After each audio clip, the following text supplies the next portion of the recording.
الحمد لله رب العالمين، والصلاة والسلام على إمام الهداة والمتقين سيدنا ومولانا محمد خاتم النبيين وعلى آله وأصحابه أجمعين، أما بعد. فقد قال الله سبحانه عز وجل في كلامه المجيد: فأعوذ بالله السميع العليم من الشيطان الرجيم. وإذ قال ربك للملائكة إني جاعل في الأرض خليفة قالوا أتجعل فيها من يفسد فيها ويسفك الدماء ونحن نسبح بحمدك ونقدس لك قال إني أعلم ما لا تعلمون. صدق الله مولانا العظيم. وقال النبي صلى الله عليه وسلم: خيركم من تعلم القرآن وعلمه.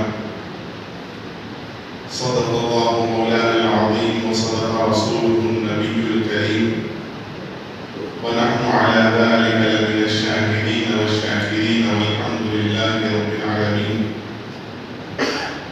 اللهم صل على سيدنا ومولانا محمد كلما ذكره ذاكرون، وصل على سيدنا ومولانا محمد كلما غفل عن ذكره الغافلون، وسلم تسليما كثيرا كثيرا. سبھی صاحبین دربار رسالت مآب صلی اللہ علیہ وسلم میں ایک مرتبہ نظرانہ درود شریف پیش کریں. اللہم صلی علی محمد وعلی آل محمد وبارک وسلم. یہاں جو ہمارا جمع ہونا ہے کسی تقریر کے لیے یا کسی وعظ کے لیے، کسی نصیحت کے لیے نہیں، بلکہ یہاں کچھ باتوں کے مذاکرے کے لیے جمع ہوئے. ابھی جیسا حضرت فرما رہے تھے، میں نے کہا کہ کھڑے ہو کر اپنی بات کر لوں گا. حضرت نے فرمایا کہ آپ کو بیٹھ کر یہاں گفتگو کرنا ہے، تقریر نہیں کرنا ہے. تو مجھے فوراً حضرت مولانا عاقل صاحب رحمۃ اللہ علیہ کا ایک لطیفہ یاد آ گیا. حیدرآباد میں حضرت مولانا محمد حمید الدین عاقل حسامی صاحب رحمۃ اللہ علیہ بڑی علمی شخصیت اور میرے استاذ بھی ہیں. حضرت کے ادارے میں پڑھا ہوں اور حضرت سے باقاعدہ میں نے پڑھا ہے.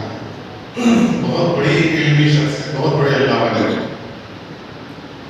حضرت فرماتے تھے اگر کھڑے ہو کر کرے تو تقریر، کھڑے ہو کر کرے تو تقریر، بیٹھ کر کرے وعظ، بیٹھ کر کرے تو، اور لیٹ کر کرے تو وصیت، لیٹ کر کرے تو وصیت. تو اب یہ کیا ہے؟ وعظ بھی نہیں ہے، ایک مذاکرہ ہے، ایک وعظ کی طرح نہیں سمجھ لیجیے. مقررین ہوتے ہیں وہ جوشیلے انداز میں کھڑے ہو کر تقریر کرتے ہیں. یہاں وہ جوشیلے انداز کی بھی ضرورت نہیں ہے، نہ وصیت کی ضرورت ہے کہ مرنے والا لیٹ کر وصیت کر رہا ہے، بلکہ یہاں پر تو ایک فکر پیدا کرنے کی ضرورت ہے، ایک فکر لینے کی ضرورت ہے. اللہ رب الجلال نے انسان کو جو دنیا میں پیدا فرمایا اس کا مقصد کیا ہے؟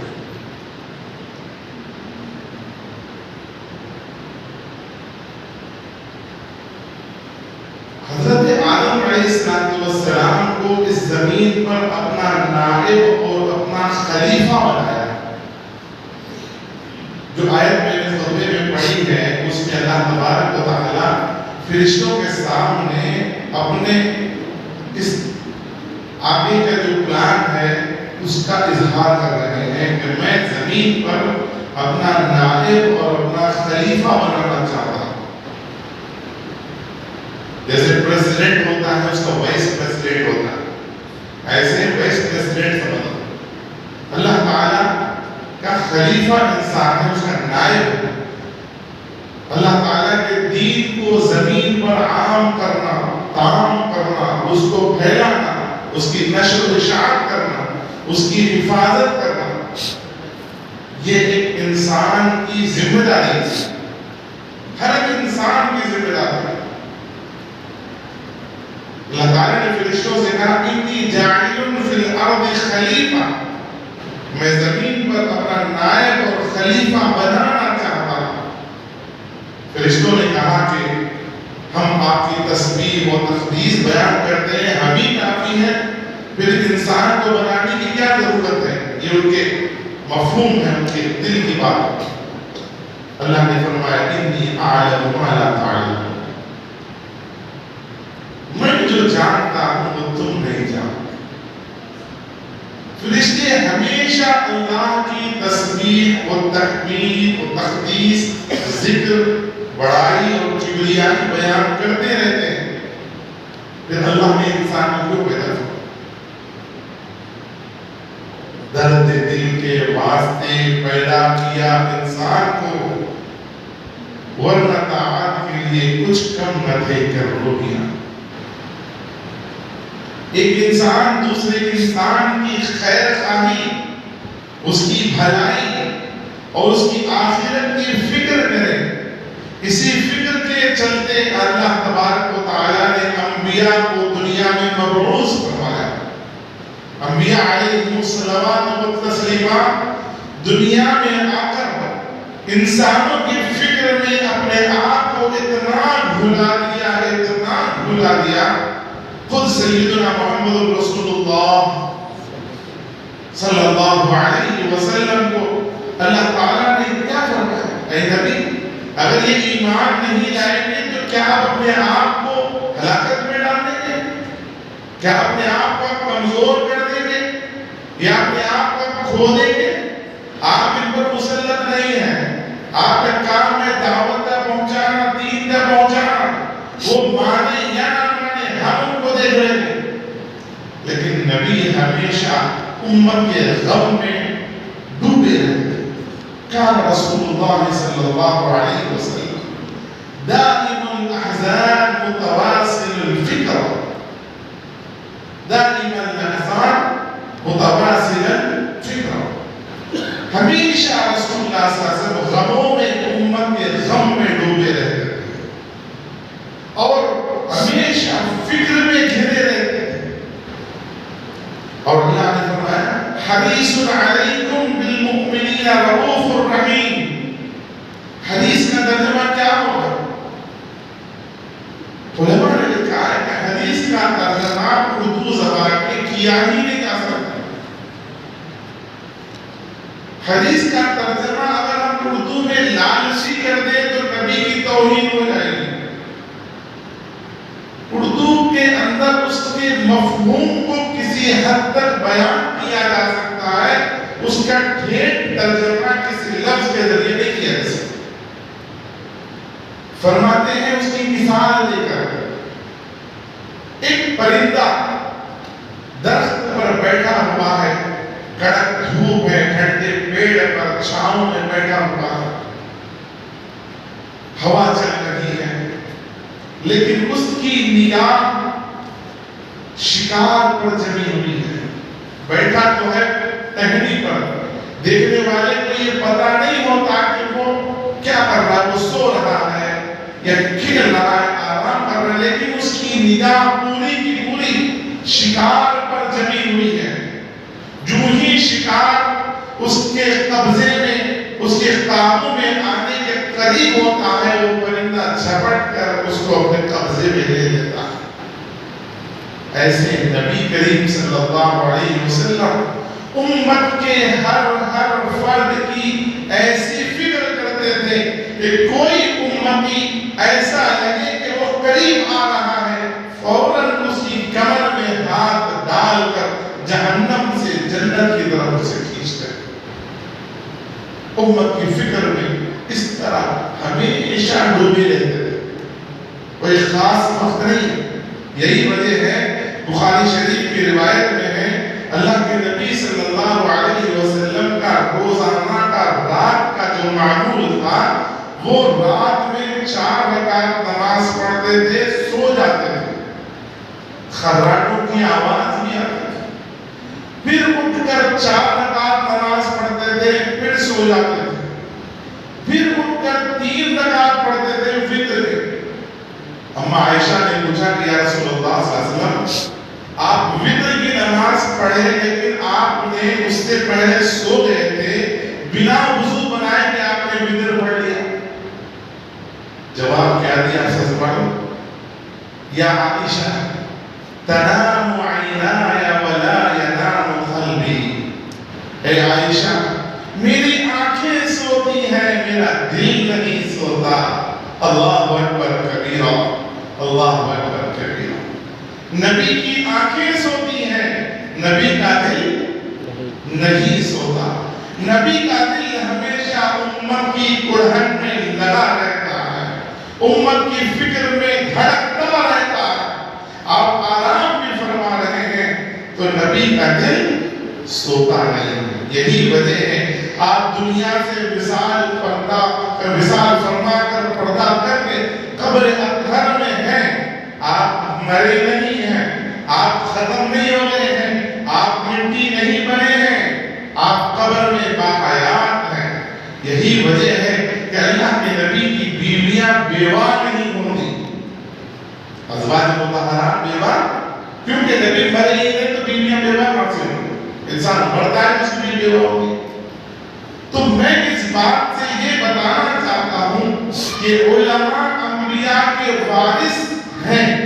اللہ تبارک و تعالیٰ کے نبی صلی اللہ علیہ وسلم نے یہ فرمایا العلماء ورثۃ الانبیاء، علماء انبیاء کے وارث ہیں.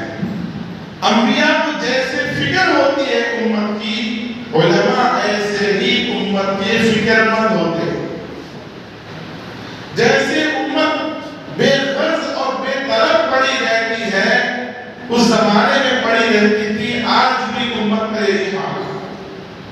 علماء کرام نے یہ دعوت تبلیغ کا میدان بھی شروع کیا، علماء کرام نے مدارس کا جال بچھایا. آپ کو پتا ہے کہ اس ملک میں مسلمانوں نے 800 برس حکومت کی ہے. جب انگریز قابض ہوا تو یہاں سے اسلام کے نام و نشان کو مٹانے کی ہر ممکنہ کوشش کیا. ہر گلی نکڑ پر، ہر چوراہے پر عیسائی پادری کو کھڑا کیا جاتا، اسلام پر اعتراضات کیے جاتے، اور علماء کرام کھڑے ہو کر جواب دیتے. یہ سلسلہ 1857 تک چلتا رہا.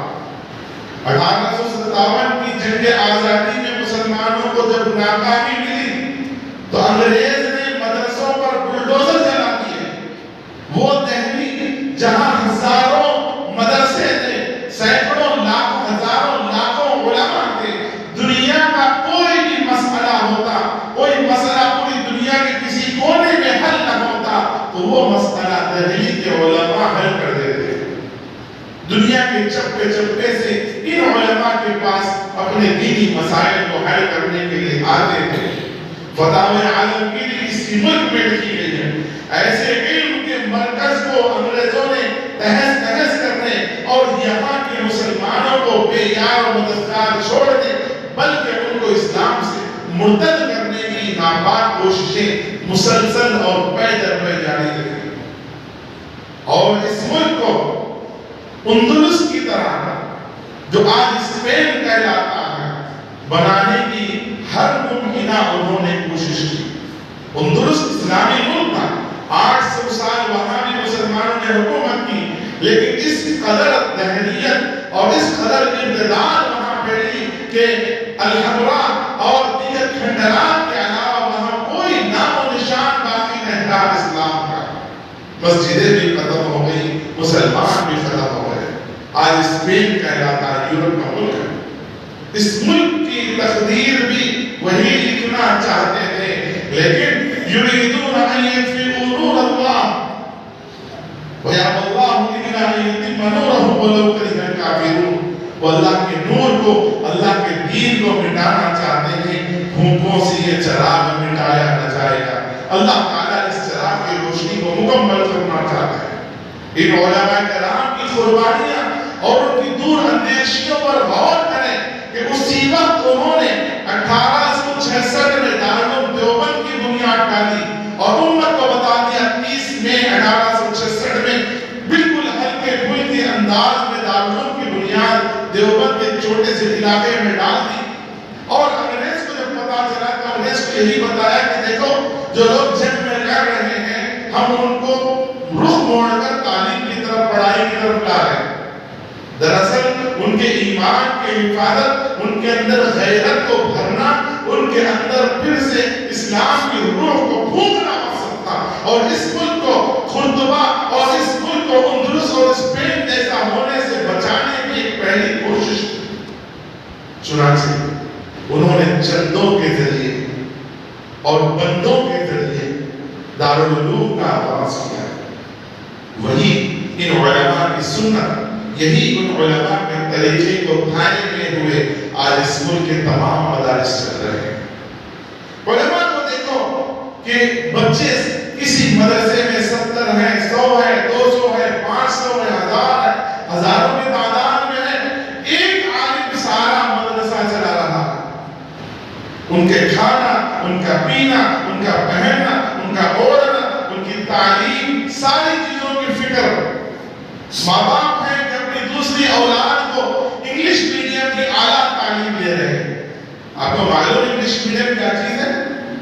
میں انگلش میڈیم کا خلاف نہیں ہوں, لیکن انگلش میڈیم اسلامی تعلیم کی مخالفت میں وجود میں آئی ہے. اس ملک میں 2 طرح کے تعلیمی ادارے تھے, ایک مدارس تھے اور دوسرے ہندوؤں کی پاٹھا شالائیں تھیں. مذہبی تعلیم دی جاتی تھی اور اس کے علاوہ دوسری علوم جو تھے اسی میں پڑھائے جاتے تھے. لیکن جب 1857 کی جنگ کے بعد انہوں نے بیڑا اٹھا لیا کہ اسلام کا خاتمہ کرنا ہے, مسلمانوں کا خاتمہ کرنا ہے, علماء کا مدرسوں کا بھی خاتمہ کرنا ہوگا. مدرسوں کے مقابلے میں ایک نصاب بنایا گیا جو دہریت پر مبنی, جو دنیاوی تعلیم پر مبنی, جو اسلام سے دور نصاب بنایا گیا, جس کو ایسے انداز سے منقش اور مزین کیا گیا کہ دیکھنے والے کو یہ پتہ نہ چلے کہ اسلام کے خلاف نصاب ہے. یہ بس یہ ہے کہ آج یہ پڑھ کر آدمی ترقی کرے گا, نوکریاں پائے گا, وہ کرے گا, یہ کرے گا, لیکن دین سے دور کرنے کا ایک پلان بنا دیا گیا تھا. اور اس وقت جب یہ بنایا گیا تھا پارلیمنٹ کے اندر یہ پیش کی گئی تھی رپورٹ کہ اس ایسا نصاب ہم نے بنا لیا ہے, اس نصاب کے ذریعے اس ملک کا انسان, اس ملک کا باشندہ ذہنی اعتبار سے ہمارا انگریز ہوگا, گورا انگریز ہوگا, اور جسمانی اعتبار سے کالا ہندوستانی ہوگا. آج دیکھیں بہت سارے لوگ مدرسوں پر کیچڑ اچھاتے ہیں. مدرسوں کی کیا ضرورت ہے؟ مدرسے بوجھ ہیں, مدرسے بے ضرورت ہیں, مدرسوں کو چندہ دینے کی ضرورت نہیں ہے. مدرسے میں بچے کو چھوڑ کر اپنی زندگی, اپنے بچوں کی زندگی کیوں خراب کر رہے ہو؟ آپ اسکول میں ڈالو, اعلیٰ تعلیم تو, بڑی نوکریاں آئیں گی, پیسے کمائے گا. کتنی چھوٹی سوچ, کتنی چھوٹی سوچ. بی جے پی جو گورنمنٹ چل رہی ہے اسی کے ایک سابق وزیر اعظم واجپئی, اٹل بہاری واجپئی کا ایک مقولہ آیا تھا اخبار میں نے اسی وقت پڑھا تھا جب وہ پرائم منسٹر تھے. انہوں نے کہا تھا کہ علم حاصل کرنا معاش کے لیے, پیسہ کمانے کے لیے, کہ علم کا سب سے, علم کو گھٹیا کرنے کی سب سے بڑی دلیل ہے. علم کا گھٹیا استعمال ہے کہ آپ علم حاصل کر رہے ہیں پیسہ کمانے کے لیے. آپ بتائیے, آج بتائیے, جیسے بھی حضرت فرما رہے تھے کہ بھائی لاکھ کماتا, 1.5 لاکھ کماتا, دنیا میں تعلیم پڑھا دو. سچ فرما رہے تھے, جتنی باتیں حضرت ابھی فرما رہے تھے بڑی بہترین باتیں فرما رہے تھے. آج ہر ایک کا پڑھنے والا, ہر باپ اپنے بیٹے کو دیکھ بیٹا تو بھی ویسا بننا, ان لاکھ روپے کما رہا, اس کا بنگلہ ہے, اس کی فلاں کوٹھی ہے, اس کے پاس کار ہے, تو بھی ایسا بننا, تو اور زیادہ پیسے کمانا. یعنی اولاد کو نوٹ چھاپنے کی مشین بنا رہے ہیں, انسان نہیں بنا رہے ہیں.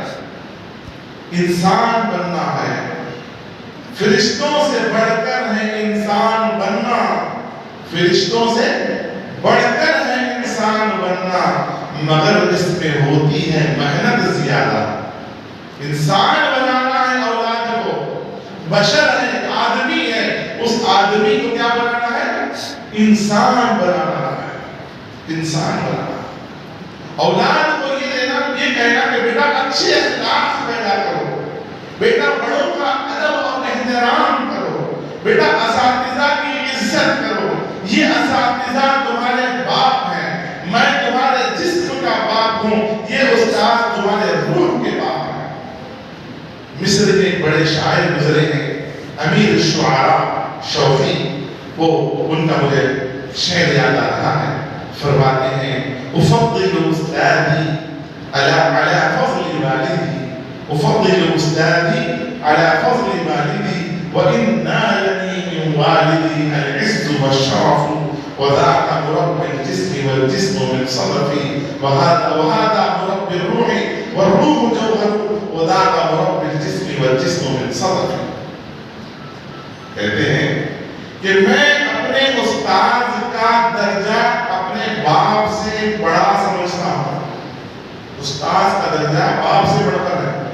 وہ کہتے ہیں افضل استاذی علی فضل والدی، باپ کے درجے سے بڑھ کر استاد کا درجہ میں سمجھتا ہوں۔ تو ان کی رائے ہے، ان کی سوچ، وَإِنَّ نَالَنِي مِن وَالِدِي الْعِزُّ وَالشَّرَفُ، اگرچہ میرے والد سے مجھے خاندانی عزت اور خاندانی حسب و نسب اور خاندانی پہچان ملی، وَذَاكَ مُرَبِّي الرُّوحِ وَالرُّوحُ جَوْهَرُ، یہ جو استاد ہیں روح کے مربی ہیں، روح کی تربیت کرنے والے ہیں، روحانیت کو پروان چڑھانے والے ہیں، اور روح موتی ہے، روح اصل ہے۔ وَذَاكَ مُرَبِّي الْجِسْمِ وَالْجِسْمُ مِنْ صَدَفِ، اور باپ جسم کے مربی ہیں، باپ جسم کی پرورش کرتے ہیں، استاد روح کی پرورش کرتے ہیں۔ جسم اور روح میں روح اصل ہے، موتی کی طرح ہے، اور جسم کو سی پی کی طرح ہے۔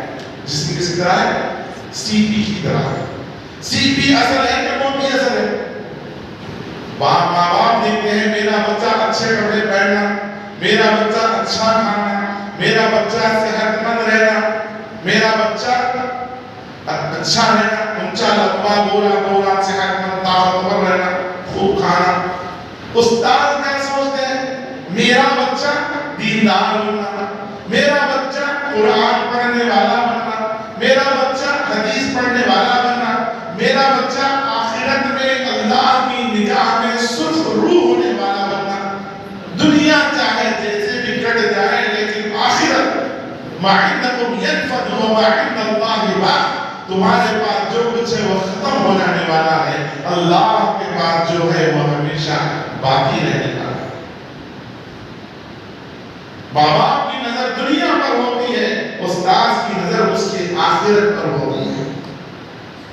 یہ حافظ بن جائے، یہ عالم بن جائے، یہ دیندار بن جائے، یہ متقی بن جائے، یہ پرہیزگار بن جائے، کل یہ قوم کا رہبر بنے گا، یہ کل قوم کا حاجی بنے گا، قوم کی رہنمائی کرنے والا بنے گا، قوم بھٹکتی ہوئی قوم کو نبی کا جو ہے وارث بن کر سیدھے راستے پر لانے والا بنے گا۔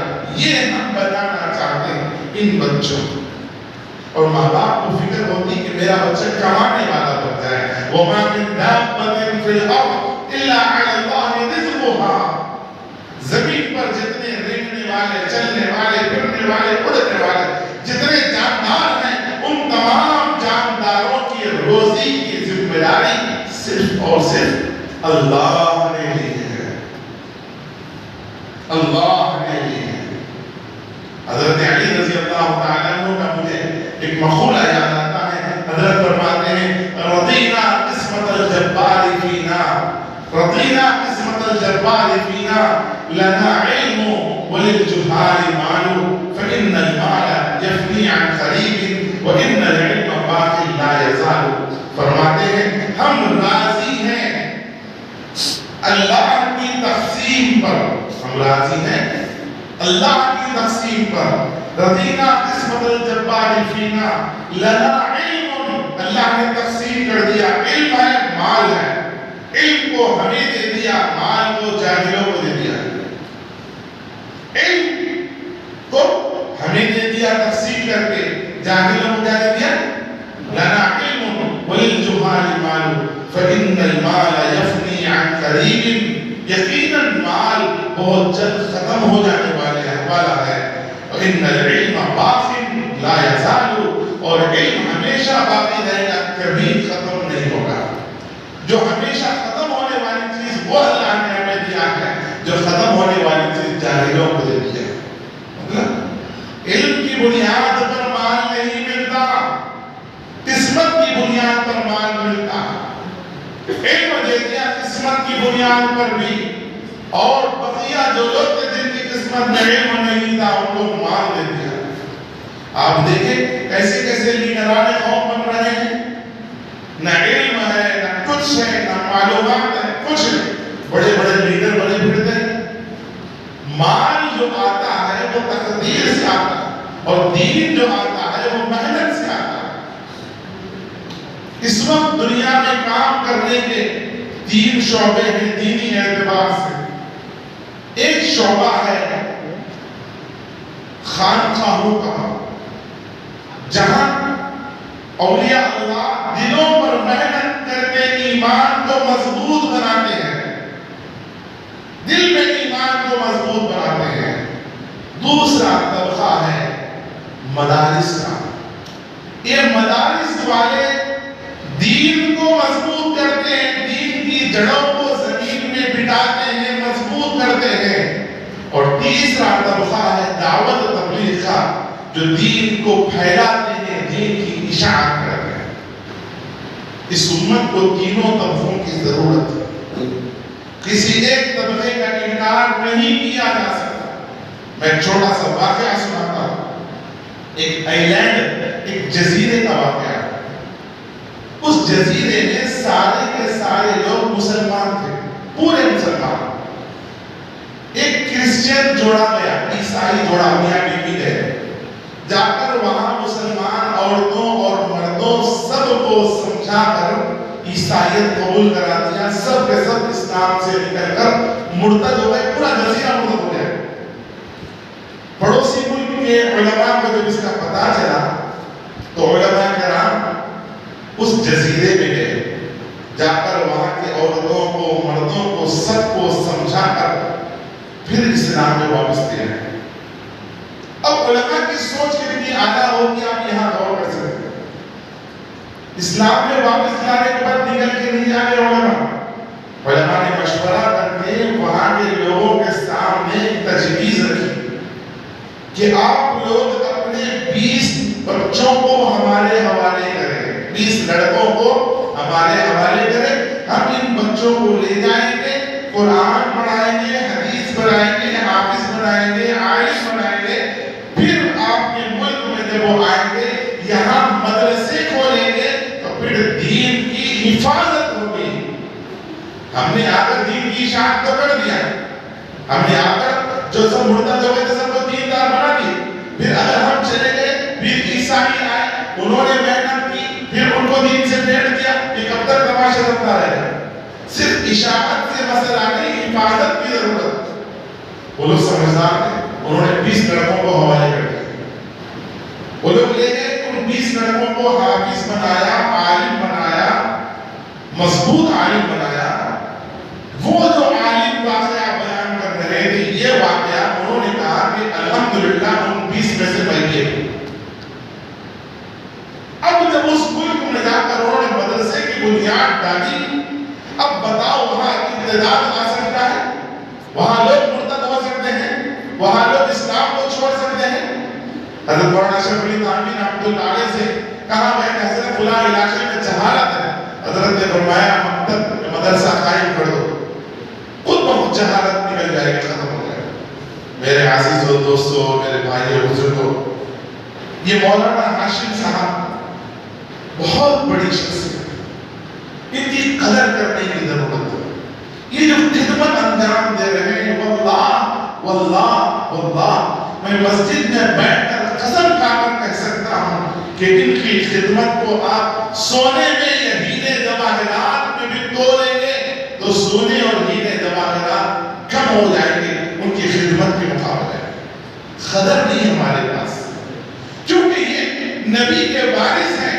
اس لیے کوئی پیسہ دے نہ دے، کوئی لا کر دے، فیس بھرے نہ بھرے، یہ میرے بچے ہیں، ان بچوں کو میں نے گود لیا ہے. گود لیا ہے انہوں نے، یہ سوچ کر کھلانا پلانا پڑھانا لکھانا پہنانا یہ سارے کام کر رہے ہیں. آج کے زمانے میں ایک چھوٹی سی فیملی کا چلانا مشکل ہو جاتا ہے، اور یہ حضرت اتنے بڑے ادارے کو اتنی تنخواہیں اعلیٰ تنخواہیں اور اساتذہ کرام بھی ماشاءاللہ بڑے لائق اور فائق اساتذہ ہیں. مجھے دیکھ کر ان کو سن کر بڑا تعجب ہوا، اور مجھے ایسا لگا کہ کاش میرا طالب علمی کا دور آ جاتا تو میں بھی یہاں داخلہ لے لیتا. 2 دن کو ہے جوانی بچپن ادھار دے دے، میرا بچپن آتا تو شاید میں بھی یہاں داخلہ لے کر طالب علم بن جاتا. کس قدر سادے انداز سے محنت اور تربیت ہو رہی ہے، اور کیسی گہری تربیت ہو رہی ہے. آپ لوگوں کو اس کا اندازہ نہیں، آپ لوگوں کو تکلیف نہیں دیتے. آپ اپنے کاروبار میں لگیے، تجارت میں لگیے، جہاں جو آپ مصروفیات میں لگیے. آپ کے ان بچوں کو تراش کر ہیرا بنانا، انہوں نے اس کی ذمہ داری لے لی ہے. بس آپ کی ایک ذمہ داری ہے، جب آپ کے بچے کو یہاں چھوڑا ہے آپ نے، اس کا جائزہ لیتے رہیے، اس کا جائزہ لیتے رہیے. بچہ کیسے پڑھ رہا ہے، بچے کے اندر ادب قاعدہ آیا نہیں آیا، استادوں کا ادب آیا نہیں آیا، ماں باپ کا ادب، بڑوں کا ادب، چھوٹوں کے ساتھ شفقت آئی یا نہیں آئی، اس کی فکر اصل ہے. یہی انسان بنتا ہے، یہی انسان. حضرت مولانا ابو الحسن علی ندوی رحمۃ اللہ علیہ چھوٹے سے بچے تھے، ان کے والد صاحب کا انتقال بچپن میں ہو چکا تھا. گھر پر ایک ماسٹر جی پڑھانے کے لیے آتے تھے، پڑھا کر گئے. ایک دن سخت بخار تھا، بخار ہونے کے باوجود بھی ماسٹر جی کے سامنے بیٹھ کر پڑھا. آج کیا کرتے ہیں، ذری بات پر بچے بھی بہانے بناتے ہیں. سر میں درد نہیں ہوتا، سر میں درد ہو رہا ہے، بخار نہیں ہوتی، بخار آ رہی ہے، بہانے بنا دیتے ہیں. اور والدین پہلے بلا کے لے کے چلے جاتے، میرا بچہ بیمار ہے. اماں بھی پریشان، اماں بابا کو پریشان کرتی، بابا ذمہ داروں کو پریشان کر دیتے ہیں، اور بچے کو لے کے چھوڑتے ہیں. بیمار بھی ہے تو بچہ استاد کے سامنے بیٹھ کر پڑھ رہا ہے. جب استاد نکلے دروازہ بند کرنے کے لیے گئے تو زور سے ہوا آئی، دروازہ پھٹ سے بند ہو گیا. استاد باہر نکلے، پلٹ کر دیکھا، استاد کو برا لگا کہ بھی بچہ میری بے ادبی کر رہا ہے، اتنی زور سے دروازہ بند کر رہا ہے. اگلے دن آ کر ان کی والدہ سے شکایت کر دی. مولانا ابو الحسن علی ندوی معمولی شخص نہیں ہے، پوری دنیا کے بڑے عالم ہیں. بادشاہ کی مجلس میں اگر چلے جاتے تھے سعودی کے تو وہ جب تک نہیں بیٹھتے تھے بادشاہ بھی نہیں بیٹھتا تھا. شاہ فیصل اپنے محل میں بلا کر ان سے نصیحتیں سنتا تھا. حضرت نصیحت فرمائیے. کعبۃ اللہ کی چابی تھی حضرت کے پاس. ایک مرتبہ مسجد نبوی کے اندر آپ کا بیان ہے، خطاب ہے، آپ مسجد نبوی میں تشریف لے گئے ہیں، وہاں کے بادشاہ اور وزیر سب موجود ہیں. اناؤنسری کرنے والے نے کہا کہ حضرت سے درخواست ہے کہ آپ تشریف رکھیں. حضرت نے فوراً کہا یہاں تشریف رکھیں. یہاں تشریف شرف بخشنے کے لیے نہیں، تشرف کے لیے یہاں آتے ہیں، تشریف کے لیے نہیں آتے. یعنی یہاں شرف اور عزت دینے کے لیے نہیں آتے، عزت لینے کے لیے آتے ہیں. یہ مقام عزت لینے کا ہے. اس مقام کو کون عزت دے سکتا ہے جس کو اللہ نے سب سے بلند بالا کر دیا ہو، جہاں اللہ کے رسول آرام فرما رہے ہو. یہ مسجد نبوی ہے، یہاں جنت کا حصہ ہے، ریاض الجنہ ہے. اس سرزمین کو اللہ نے عزت بخشی ہے. ہم کون ہوتے ہیں عزت دینے والے؟ ہم تو عزت حاصل کرنے کے لیے آئے ہیں. ان عربوں کو نصیب کریں. بہرحال ماں نے ان کی پٹائی کی تو بعد میں انہوں نے والدہ سے انہوں نے خاموشی اختیار کے لیے معافی مانگ لی. بعد میں حضرت نے جب بتایا کہ میں نے دروازہ بند نہیں کیا، دروازہ ہوا سے بند ہو چکا تھا، میں اتنی بڑی گستاخی کیسے کر سکتا. ماسٹر جی آج ذری سی بات بیٹے نے بچے نے کہہ دیا، ماں اور باپ دونوں استاد پر ٹوٹ پڑتے ہیں شکروں کی طرح۔ میرا بچہ بول دیا، کیسا غلط ہوتا استاد تمہیں ایسا کیسا کر دے۔ میرے عزیزوں یہ طریقہ ہے، آپ کے دل میں اولاد کی جتنی ہمدردی ہے، خدا کی قسم اس سے زیادہ ان اساتذہ کے دل میں ہمدردی ہے۔ فرق اتنا ہے کہ آپ ان کے جسموں سے محبت کرتے ہیں، وہ ان کی روح سے محبت کرتے ہیں، وہ ان کی روح کو پروان چڑھانا چاہتے ہیں۔ اولاد کو تعلیم کے لیے جب یہاں چھوڑا ہے، ان کو یہ کہو ان بچوں کو، بیٹا جب تک آپ حافظ نہ بن جائے گھر کو نہ آنا۔ سمجھ لو، جب تک اپنی تعلیم مکمل نہ کر لیں، اس بات کا عہد کر لو کہ گھر میں بیٹھنے کے لیے نہیں جاؤں گا۔ کبھی چھٹی ملے گی مدرسے میں تو والدین کی زیارت کو ثواب سمجھنے کے لیے، والد کی زیارت کو حج مقبول کا درجہ حاصل کر کے ثواب حاصل کرنے کے لیے جاؤں گا، شرارت کرنے ان کا دل دکھانے کے لیے نہیں جاؤں گا۔ پھر اساتذہ نے جو وقت دیا ہے اس وقت پر پھر اپنی مادر علمی کے اندر داخل ہو جاؤں گا، یہ عزم کر کے جانا ہے، اور بغیر چھٹی کے گھر جانے کا بالکل نظام نہیں بنانا ہے۔ اس وقت مجھے حضرت بایزید بسطامی رحمۃ اللہ علیہ کا واقعہ یاد آ رہا۔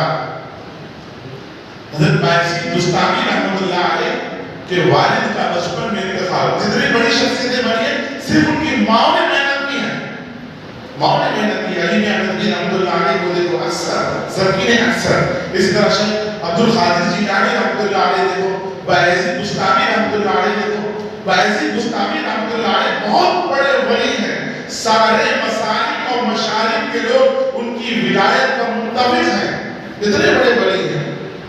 بچے تھے، ماں نے لے جا کر مدرسے میں استاذ کے سامنے بٹھا دیا، داخل کر دیا۔ کیا کہتی ہے ماں معلوم؟ ایسی مائیں ہونا ہے آج کے زمانے میں۔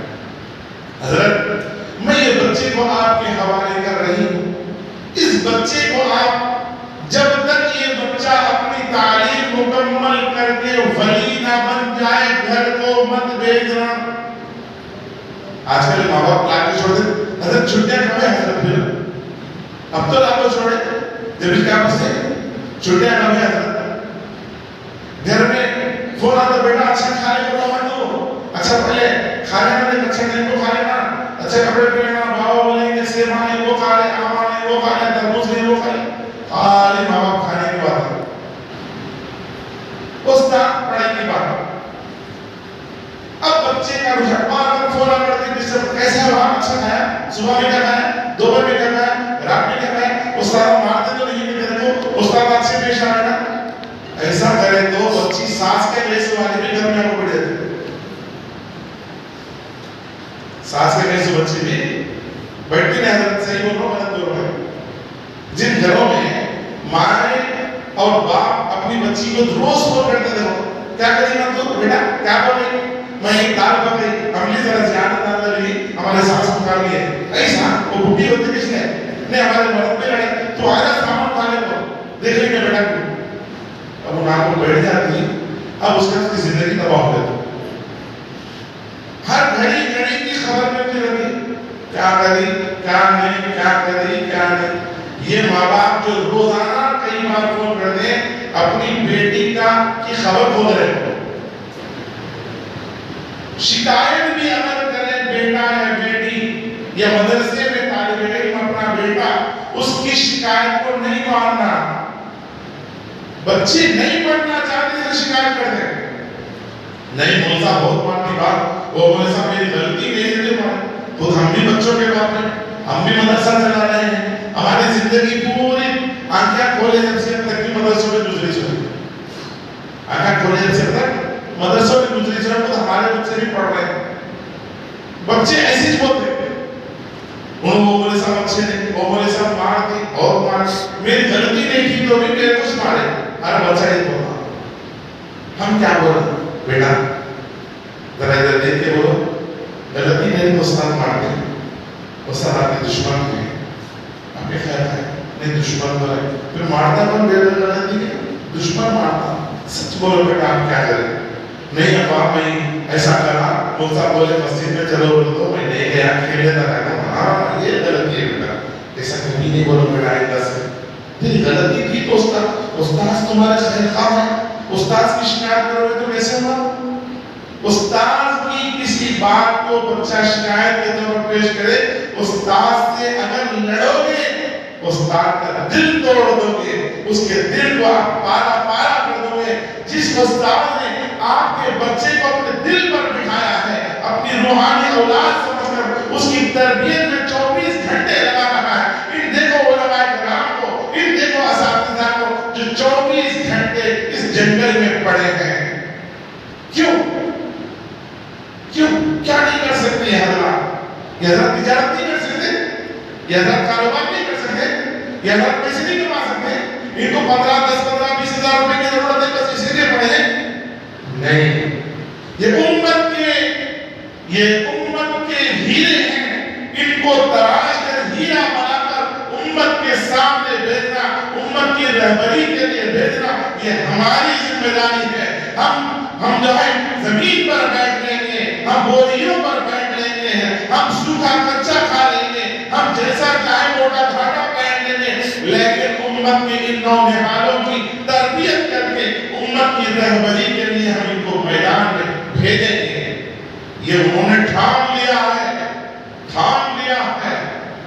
آج ایک نوکر دکان میں کام کرتا، کیا رہے گیا تو روزانہ آتا ہے، گھٹا بول گئے، جانا بول گئے، میں جا رہا ہوں سفر، چھوڑو چلے جاتا. ان علماء سے والدین لڑتے ہیں، بھیڑتے ہیں، پھر بھی یہ علماء صبر سے پیش آتے ہیں. اللہ اکبر کبیرہ، یہ نبی کے وارثین کی شان ہے.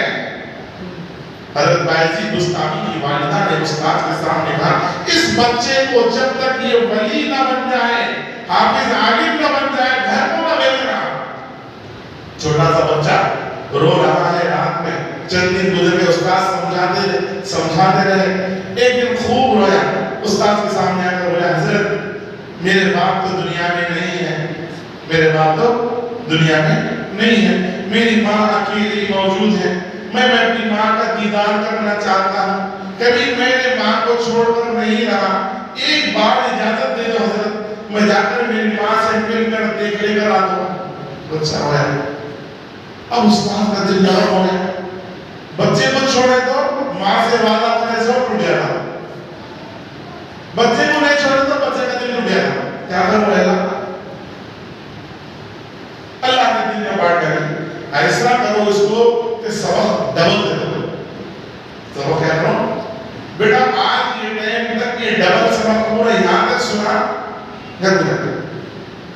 استاد یہ سمجھے یہ دیے تو ان سبق سنا سکتا نہیں، ان جا سکتا نہیں، میری بات بھی نہیں جاتی، اس کا دل بھی نہیں ٹوٹتا.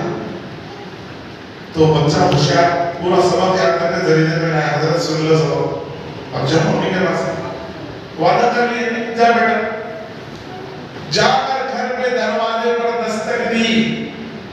اب یہاں سے سننا، کھٹکا بجایا، اندر سے آواز آئی، کون؟ بایزید ہوں. ماں نے کہا، کون بایزید؟ ماں کہہ رہی ہے، کون بایزید؟ میں کسی بایزید کو نہیں جانتی، میرا ایک بایزید ہے جس کو میں نے ولی بننے کے لیے چھوڑ دیا ہے. وہ میرا بایزید میرے گھر اسی وقت لوٹے گا جب وہ ولی بن کر آئے گا. ولی بننے سے پہلے میرا بایزید تو گھر لوٹنے والا نہیں ہے. جاؤ یہاں سے، میں کسی بایزید کو نہیں جانتی. وہ بچہ روتا ہوا گھر واپس لوٹ گیا. اگر استاد سے کہا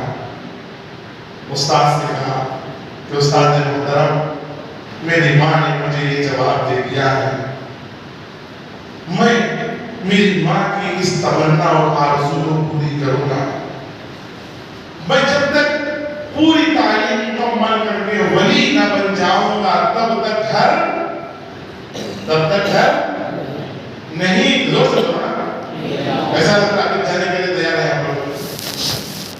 جب تک میں تعلیم مکمل نہیں کروں گا گھر ولی نہ بن جاؤں گا تب تک گھر. بس ایک دعا کرنا کہ میری والدہ مومن مجھے دیکھنے کے لیے اس کو زندہ رہے، ورنہ میں ولی بن کر جاؤں گا تو میری والدہ ہی نہیں ہے تو میں کس کو اپنے آپ کو دکھاؤں گا۔ استاد محترم نے دعا کی اور اس قدر انہوں نے محنت سے علم حاصل کیا، علم کے تمام باب پڑھ دیے، بڑے عالم بن گئے، بڑے حافظ، بڑے دیندار، بڑے ولی بن گئے۔ یہ ہوتی ہیں مائیں۔ شیخ عبد القادر جیلانی کی والدہ نے سفر کرنے کے لیے، تعلیمی سفر کرنے کے لیے بچے کو بھیجا، 40 اشرفیہ بغل میں سیدھی اور کہا کہ بیٹا کبھی جھوٹ نہیں بولنا، اس پیسے کو اپنی ذات پر، اپنی تعلیم پر خرچ کرنا۔ اور راستے میں ڈاکوؤں نے قافلے کو لوٹ لیا، عبد القادر جیلانی رحمۃ اللہ علیہ کے پاس کچھ نہیں ملا، تو کہا تیرے پاس کیا ہے؟ کہا کہ 40 اشرفیہ میری ماں نے سیدھیا ہے، بتا دیکھا تو نہیں ہے بیٹا، تو نے جھوٹ کیوں نہیں کہا؟ تو بچ سکتا تھا، ہم تو ڈاکو ہیں۔ انہوں نے کہا میری ماں نے کہا ہے کہ بیٹا کبھی جھوٹ نہیں بولنا۔ اس قافلے کے سردار پر اتنا اثر ہوا کہ وہ توبہ کر کے متقی و پرہیزگار بن گئے۔ بے شمار واقعات ہیں میرے عزیز دوستوں۔ بہرحال ان بچوں کی آپ تربیت میں مدرسے والوں کی مددگار بنی ہے۔ جیسے مدرسے والے چاہتے ہیں، ذمہ داران چاہتے ہیں، اور خاص طور پر حضرت مولانا ہاشم صاحب دامت برکاتہم جیسے چاہتے ہیں، آپ بالکل ان کے مددگار بنیے۔ یہ آپ کی اولاد ہے، ان پر خرچ کرنے پر بھی صدقے کا ثواب ہے۔ آپ کی اولاد ہے، ان پر اگر خرچ کرو گے اللہ آپ کو صدقے کا ثواب دے گا۔ سب سے بہترین صدقہ، مال کا سب سے بہترین مصرف اپنی بیوی اور بچے ہیں، اس پر بھی اجر و ثواب ہے۔ اور دینی تعلیم پر آپ خرچ کرو گے تو بہت بڑا ثواب ہے۔ آج کل لوگوں کا مزاج دینی تعلیم میں بچوں کو چھوڑنا مطلب مدرسے میں آ کر غریب بن جاتے، قیدی بن جاتے، مدرسے میں آتے کیا بھی نہیں مقصد میرے پاس۔ اسکول میں دیکھ لو بچے کو ہزاروں لاکھوں روپے ملتے ہیں، مدرسے میں آتے سب دیکھ لیتے ہو، کئی تو بھائی بچے یتیم ہیں، یسیر ہیں، الحمدللہ۔ اور آپ لوگ ایسا نہیں کرتے ہوں گے، ماشاءاللہ آپ لوگ سمجھدار ہیں، فکر مند ہیں، اور آپ لوگ حضرت کی آواز پر آئے ہیں، اس کا مطلب ہے کہ آپ واقعتاً فکر مند ہیں اولاد کے سلسلے میں۔ لیکن میں ہمارے کرنول کے اطراف کی ادھر کی بات کر رہا ہوں، جو میں دیکھا ہوں، خرچ کرنا نہیں چاہتے دینی تعلیم پر۔ گھر میں بڑا ٹی وی ڈالیں گے، واشنگ مشین ڈالیں گے، پلاٹا کریں گے، گھرا بنائیں گے، اپنے انگریزی اسکول میں پڑھنے والے بچوں پر، بچیوں پر، ان کے خواہشات پر، ان کے کپڑے دلانے، چکلا دلانے، کارا خریدنے، گاؤں گلی لے کو پھرنے، پکنکا کرنے، ہوٹلوں میں جاؤ کھانے، سب چیزوں پر خرچ کریں گے۔ لیکن جو بچہ مدرسے میں پڑھ رہا ہے اس کی فیس نہیں بنیں گے، خدا کی قسم کھا لیں گے، ایک پیسہ بھی میں نہیں بنتا۔ کئی اصول کرنے تک بھائی اصول کرنے تو کیا یتیم بچے غریب بچوں کے لیے اصول کرنے کا، ہمارے بچوں کیسے اصول کر رہے ہوں؟ ہمارے بچوں کے لیے نہیں۔ ہم اپنے بچوں کا خرچ اٹھائیں گے تو ہمارے اندر درد آئے گا۔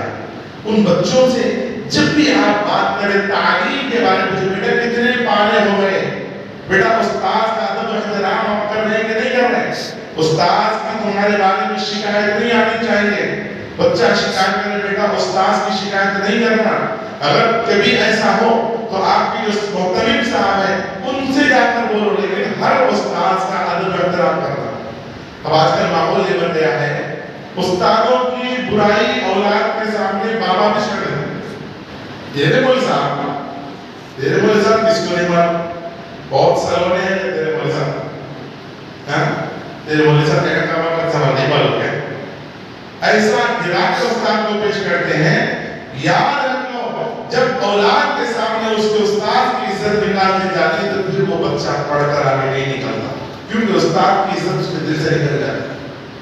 اگر کبھی کوئی کمی آپ کو نظر آئے، ایسا سمجھ میں آئے کہ واقعتاً مدرسے میں یہ کمی ہے، یہ غلطی ہوئی ہے، تو بچے کے سامنے نہ مدرسے کی برائی کرے، نہ اساتذہ کی برائی کرے، نہ ذمہ داروں کی بیٹا آپ کا مدرسہ تو بڑا اچھا ہے، آپ کے اساتذہ بڑے مشفق اور مہربان ہیں، اور آپ کے محترم صاحب تو ماشاءاللہ بہت بڑی شخصیت ہے، ایسا کچھ نہیں بیٹا، ایسا نہیں۔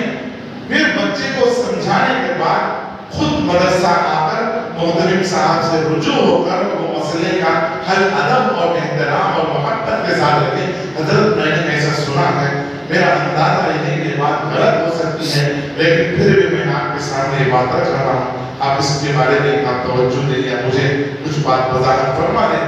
ادب اور احترام کے ساتھ بولیں گے، ان کو بھی دل خوش ہو جائے گا کہ بھئی ہم ان کے بچوں کو تربیت کر رہے ہیں، ماں باپ ہماری قدر کر رہے ہیں۔ ہمارے پاس بھی آ کر ایسا پیش آتے ہیں جیسے روڑی ہے، بھٹا ہے، اب پھر تعلیم کی ہماری چھوڑوں کو تعلیم بھی کیا ہونا، ہمارا مدرسہ آج پسند، بھئی دوسرے مدرسے نہیں پڑھا تو یہاں پڑھاتے ہیں، لیکن تمہارے خان ادھر کو پڑھاتے، ہمارے خان ادھر۔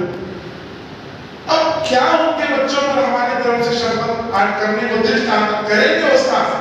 کبھی استاد ماں باپ کا بدلہ بچوں سے نہیں لیتے، ماں باپ کتنی بھی جہالت سے پیش آئے اور بچوں سے بدلہ نہیں لیتے کبھی استاد، لیکن دل میں تو بات رہتی ہے کہ اس بچے کے باپ نے اسے جھگڑا کیا تھا، وہ جو دل میں بات آتی ہے وہی علم کے حائل ہونے میں، یہی علم کے منتقل ہونے میں، نور کے منتقل ہونے میں پردہ بن جاتی ہے، پھر اس شخص کی اولاد کسی کام کی نہیں رہی۔